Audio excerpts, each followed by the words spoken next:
And we're back, guys. Tennis in a minute, too. How's everyone doing? Thank you for clicking on the video. Thank you for the love and support. Do me a favor, like the video, show some love. And again, you could be anywhere in the world, but you're here with me, Tennis in a Minute 2, giving you the coverage, the rundown, the Cincinnati Open, Tennis After Dark. Isla Tomljanovic falls in 3 to Vavara. And I say this all the time. If you're going to defeat Isla, it's going to be a long, grueling match. She's mentally tough. She's physically tough. She's strong. She's powerful. And she doesn't quit. She's relentless. Vavara, a great win. It goes 3. And we're going to see if Isla can relive that magic. That's right, guys. A few years ago where, yeah, she took out the Queen, Serena Williams. Unbelievable, guys. Karolina Pliskova, someone who also beat Serena Williams at the U.S. Open, plays well during this stretch of the tour. 2016, that's right, Serena had the opportunity to meet Kerber again, make history. And by the way, congratulations, Kerber, for entering the next chapter, the next journey of her life and career. Amazing talent. We've enjoyed watching you over the years. And Pliskova would lose that 2016 U.S. Open final. A young, thin, very thin Karolina Pliskova. Now, listen, how many years ago was that? I don't know, 8 years ago, something like that. I feel that Pliskova now, during this stage of her career, she reminds me of Petra Kvitova, right? Now, Petra said, depending how her play depends on how she feels when she wakes up in the morning. I think Pliskova's like that, right? I think she gets up during this leg of the tour. Who doesn't? Who doesn't want to play well during the North American leg of the tour headed into the U.S. Open? I say it all the time. If you want to be a star in today's tennis scene, in today's tennis world, if you want to be a star, you have to win the U.S. Open. Look, the Australian Open's good. We love it. Wimbledon, the historic, we love it. The French Open kind of gets a knock because, look, it's the newest of all surfaces and slams. A lot of people don't really respect the French Open, right? We know the stories of the French Open in the past. Look, sliding around on clay like it's not tennis. But the reality here is,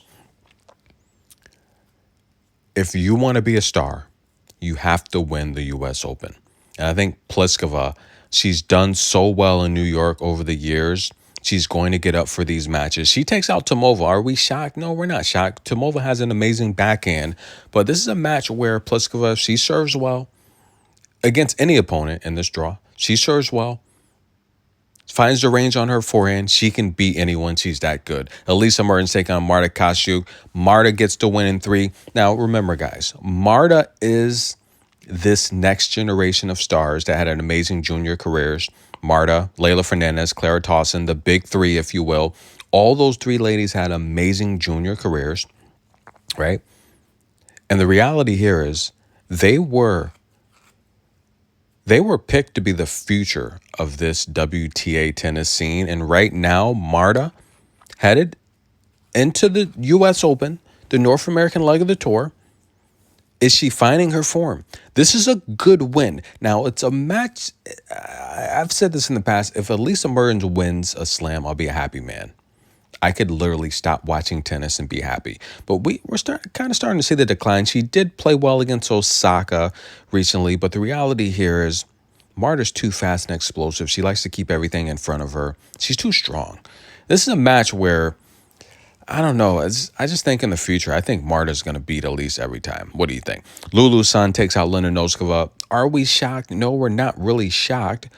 But Linda, she reminds me of Anna Blinkova. She's going to go as far as her conditioning and her form is.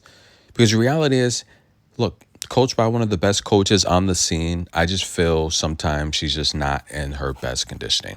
Donna Vekic falls to Ashton Kruger, who also took out Naomi Osaka. And the reality here is Ashton Kruger, she's one of those Americans you want to watch out for. It's possible. LA 28, she could be representing the United States. Personally, I think Pegula's got another good 4 years in her. She's that good of a tennis player, right? Coco Pegula, I think Alicia Parks is going to slide in that scene. to represent the United States. And I think Emma Navarro, I think it's going to be your 4 ladies representing on the singles draw for LA 28. This is my opinion. Now, there's players like Amanda. If she can get it together, she can beat any of those players. She's that good. But again, much like I just talked about, Blinkova, Linda Noskova, she's going to go as far as her conditioning takes her. And that's not just physical, that's mental as well. Ashlyn Kruger's got an amazing serve. She got a good forehand. And Donna, she loves this part of the tour. Most ladies do. Arthur Ashe Stadium, it's electric. It's exciting, ladies and gentlemen. But she falls. She'll be back. Don't worry about it. Dasha Kina takes out Ekaterina. Are we shocked? No, we're not shocked. You continue to get balls back against Ekaterina. What do you think's going to happen? She's going to make mistakes. Look, I say it all the time. She's powerful. She's got amazing forehand. But she misses the worst out of all top 30 players. I'm sorry. Robin Montgomery Jr., Slam champ, plays well during this stretch of the tour, especially as a junior. She loses to Elizabeth, and the reason why, listen, guys, Elizabeth is a good clay player. We all know that. But she's just good coming across court. She's got a nice mid-range game, and Robin Montgomery has bombs. She's got deep balls. Take away her deep ball, it's going to be tough. She's going to make a lot of mistakes. And this stylistically, it's just a bad matchup.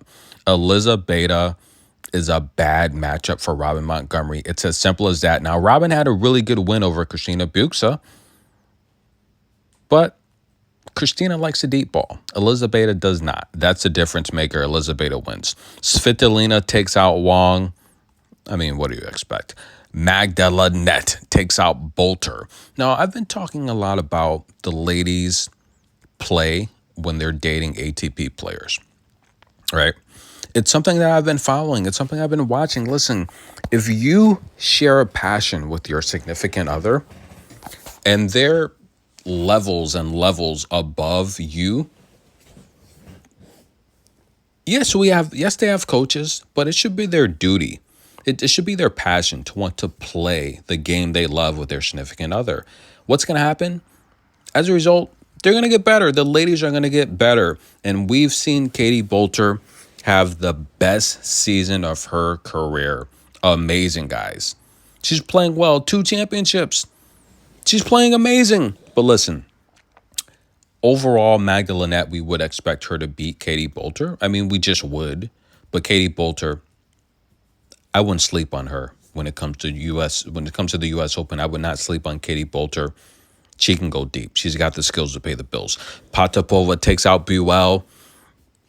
Buell's got amazing variety. It went 3, but again, when we're talking about hard, this is Potapova's service. This is what she likes. She likes the big stage, and she's just got a little bit too much firepower for Buell. Now, we have matchup here where I talked about earlier, Alina and Bibi. What do you guys think about Bibi? She's 2019 U.S. Open champion. She took out Serena again, prevented history. Can she win the U.S. Open? Because the odds makers don't think she have any chance. They don't think she has any chance to win the U.S. Open. What do you guys think? Harriet Dart, Putintseva, another match there. What do we think? Putinstseva's got amazing variety. Dart, I mean, both of these players, they pretty much alternate wins on hard. So they're not amazing hard court players, although we know that Dart prefers to play on hard. Putinstseva's got too much variety. We know that. Siniakova over Anna Kalinskaya. Listen, guys, again, I just talked about Bolter and Alex. What about Sinner and Kalinskaya? I'm concerned because it appears that Kalinskaya is not as healthy. She had an amazing mid to second quarter of the season, right? Amazing. Made her first Master Championship after not making it past the quarterfinal in a Master event. She played amazing, but now we're starting to see the injuries. And look, I talked about this with Coco. When these ladies, look, tennis, why do you think more in terms of the WTA, why do you think so many ladies do not have children, right? Look at the stars on the WTA tour. Look at the stars. 90 95% of them, 98% of them do not have children. Because to be a professional tennis player takes focus, extreme determination. Relationships can be a distraction, guys. So I always look closely when the ladies announce these big relationships, these partnering with the ATP players in particular. What happens? Does their game drop? Does it improve? Does it decline? We saw Kaya have an amazing, second quarter of the season? Now she's injured. A few years ago, she withdrew from 20% of her matches. That concerns me. She's starting to withdraw from a lot of matches. I don't think she's healthy. Could she be distracted? I like Katarina to win that match.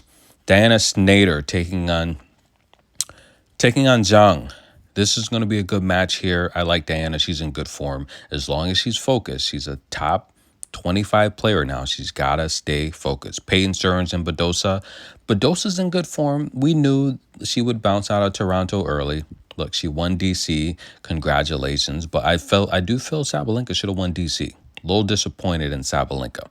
That would have been her opportunity to take over second place, where now she sits 300 points behind Coco.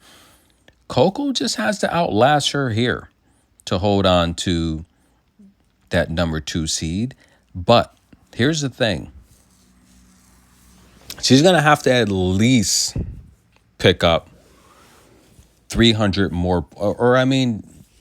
She just has to hold off Sabalenka somewhere in the range of, 299 points, 300 points, whatever, something like that. She just has to hold off Sabalenka. She has a 300-point lead over Sabalenka.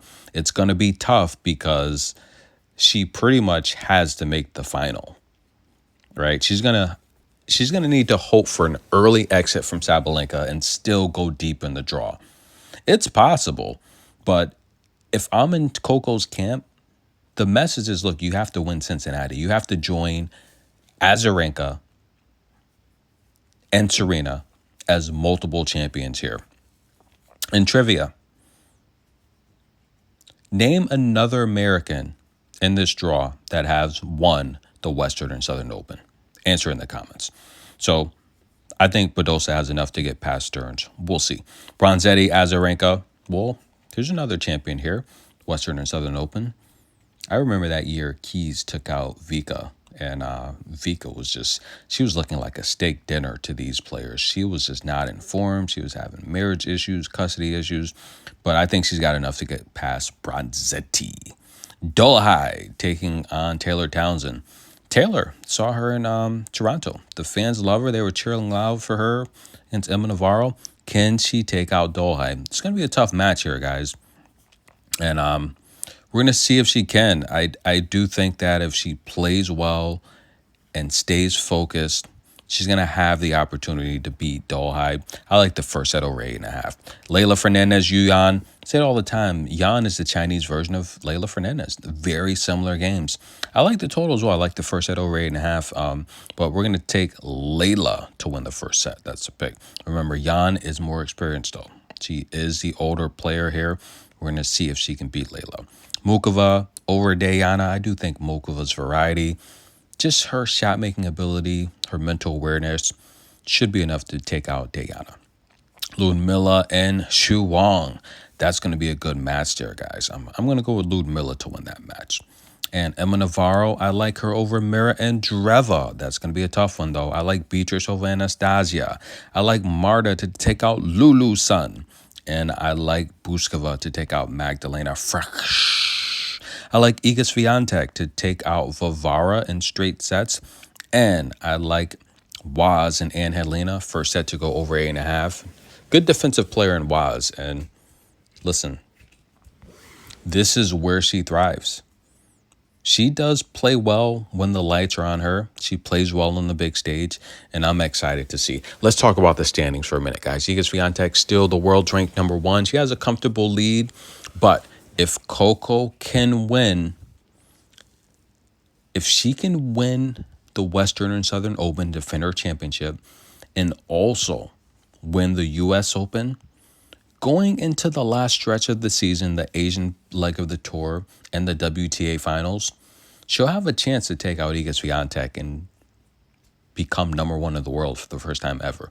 It's not going to be easy, but she's going to have to win at least the U.S. Open. If she doesn't win the U.S. Open and defend her title, she won't be number 1. But if she wins Cincinnati, she wins the U.S. Open, then she can have a chance to snatch up one of these master titles in the Asian leg of the tour and the WTA championship. She can take over the number 1 seed. It's possible, but it's going to be a lot of work. So I like Iga to take out Vivara. I like Waz and Angelina to go over 8.5. And remember, Sabalenka wants that number 2 seed back. Why? Because when you're number 3, you got to go through Iga Swiatek to win these titles.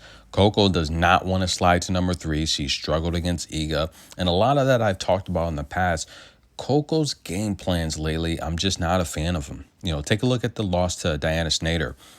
Diana is primarily a clay player. She's patient, a lot of topspin. She likes to build and construct the point. On hard, no, Coco's much more athletic. She's a better defensive player. She was trying to play short rallies against someone that primarily is going to make mistakes if she just defends. I don't like the game plan I'm seeing out of Coco. Is Brad Gilbert the right coach for her? What do you guys think? Comment below. But will Coco win and defend her championship here in Cincinnati? Comment below. Let me know. I'm signing off. We'll bring you more coverage tomorrow, guys. We had an amazing night. We just got back from Toronto, and we had a nice dinner. It was beautiful. I'll see you guys soon. Thanks for the love and support.